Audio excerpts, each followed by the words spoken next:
آج کی کہانی رف رف کی زبانی. ہماری آج کی کہانی ہے کم ظرف. یہ لفظ ہم نے بڑی دفعہ سنا بھی ہے، بولا بھی ہے. آج میں آپ کو ایک اوریجنل کہانی سناتا ہوں.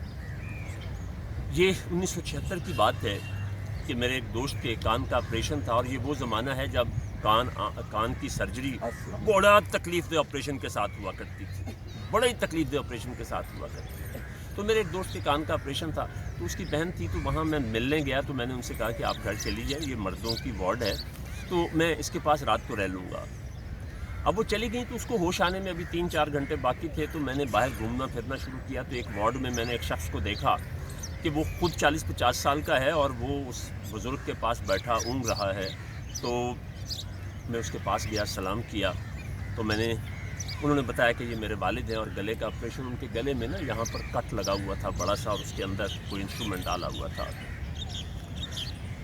میں نے ان سے کہا کہ اگر آپ باہر گراؤنڈ میں سو جائیں تو میں آپ کے والد کے پاس بیٹھ جاتا ہوں، کیونکہ میرے تو ابھی دوست جس کے مریض ہے اس کو تو 3-4 گھنٹے لگیں گے ہوش میں آنے میں. تو اس شخص کو شاید سہارے کی تلاش تھی، وہ بالکل ہی رجسٹ نہیں کیا، فوراً اٹھ کے چلا گیا.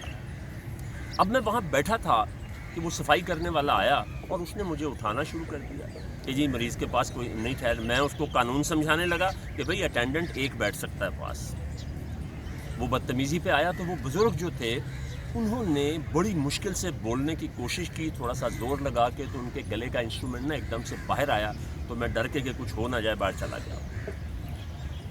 اب میں دیکھتا رہا. اخلاقی طور پہ میری وہ ایک ذمہ داری تھی کہ اب وہ اجنبی ہونا اس کا ایک الگ بات ہے، لیکن میں نے ایک ذمہ داری لی تھی کہ میں ایسا کروں گا. میں نے اس شخص کے پاس دیکھتا رہا کہ وہ کب صفائی والا باہر نکلتا ہے. جب گیا تو میں فوراً بابا جی کے پاس پہنچا. اتنی دیر میں بابا جی کے حواس برقرار ہو چکے تھے. بڑی کمال کی بات کہی انہوں نے مجھے.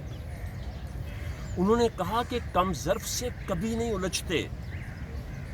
کم ظرف جو ہوتا ہے اس کو چونکہ اپنی عزت کا پاس نہیں ہوتا، تو وہ کسی کی عزت کا بھی کبھی پاس نہیں کرتا ہے.